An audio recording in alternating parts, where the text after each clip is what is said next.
నిఖిల్ ఉంటాడు, ఇంకెవరు ఉంటారు నాకు వాళ్ళ ఫేసులు గుర్తు రావట్లేదు. మీరు మొహం మీద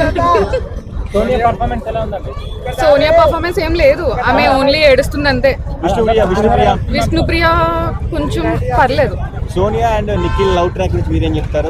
అన్నయ్య అంటుంది కదా, అతన్ని అన్నయ్య అంటుంది, నువ్వు పక్కన పెద్దోడు చిన్నోడు అంటే, నువ్వు పక్కన ఏమో పక్కన చేతులు విసుక్కుంటూ మాట్లాడుకుంటారు, హగ్స్ చేసుకుంటారు. ఆ నిఖిల్ అను పృథ్వీ ఎవరు ఏడిస్తే వాళ్ళని హక్ చేసుకోవడం మీకు ఎలా అనిపిస్తుంది?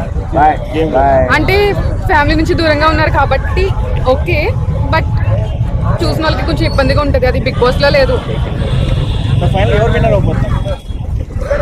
ఫైనల్ గా ఎవరైతారంటే అందరూ బాగా బిగ్ బాస్ అన్ని చూసి వచ్చారు కాబట్టి ఏమో చెప్పలేను. ప్రెసెంట్ సపోర్ట్ చేస్తాను.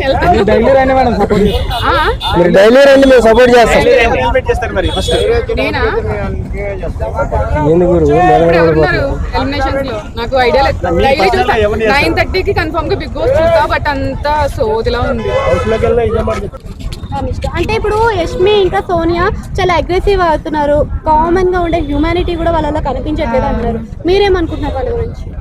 అంటే అట్లా ఉండొద్దు ఫస్ట్ బిగ్ బాస్ లో అయితే. కానీ అంటే ఇప్పుడు ఆ బాబు చెప్పిండు కదా మణికంఠ అనేటాడు, అతను చెప్పినప్పుడు కూడా ఈమె ముకుందా ఉంటుంది చూడు, ఆమె ఏమన్నదంటే ఎమోషనల్ డ్యామేజ్ చేయొద్దు అన్నది.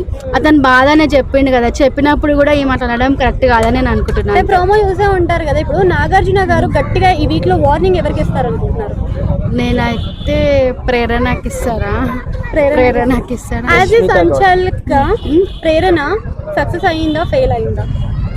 ఇంకా ఏమో తెలియదు అంటారా? ఈ వీక్ లో ఎవరు బయటకు వస్తారు? శేఖర్ భాష అసలు నాకు నచ్చలేదా?